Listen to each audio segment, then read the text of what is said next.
sokor si sharci darro ah ku soo gashay dalkani Kenya ayaa waxay maxkamad ku taala magaalada Wajeer ku xukuntay in la qubo. Sokortaasi oo gaaraysay 1584 jawaan. Waxa qaybtii ugu horeysay galabta lagu qubay xerada ciidamada difaaca dalka ee magaalada Wajeer. Sokortaasi oo gaaraysay 728 jawaan. oo ahay sokor ku soo gashay dalka si kotorobaan ah. We are gathered here this evening to destroy the sugar that is behind us. This is part of the contraband sugar that was arrested a few weeks ago. We had taken the persons who had the sugar to court, and the court ordered for its destruction. So we are gathered here to make sure that that one happens.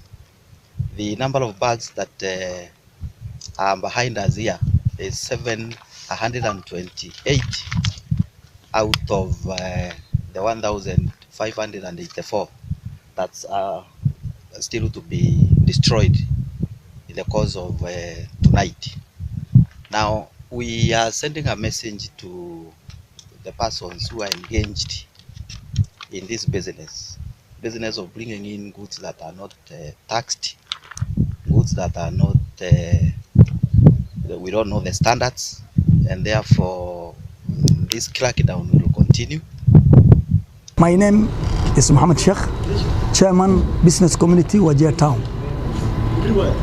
Leo kuna sukari ilichomwa na serikali, na hiyo sukari ni pesa ya watu, pesa ya wananchi, na watu wa biashara wote wametaabika kuhusu maneno ya sukari kukamatwa kila wakati na kuchomwa.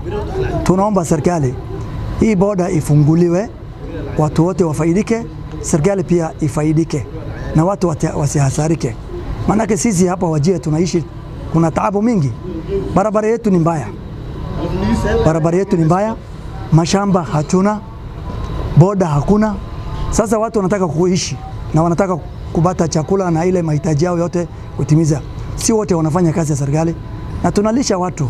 Tukiwa watu wa biashara, tunalisha wananchi. Watu wa biashara tunalisha wananchi, na bila wao hakuna kitu inaweza kuendelea. So tunaomba serikali kuu ambayo County Commissioner wako hapa Wajeer kwa niaba ya Rais wa Jamhuri ya Kenya, na pia watu wa KRA wako hapa, kazi yao ni kuchukua ushuru na kufungua boda, na pia kuna watu wa KEBS kuangalia uzuri wa bidhaa pia wako hapa. Nadhani serikali iko imara hapa. Hakuna haja kila wakati wananchi wanasumbuliwa na sukari yao inachomwa na hasara inakuja kila siku.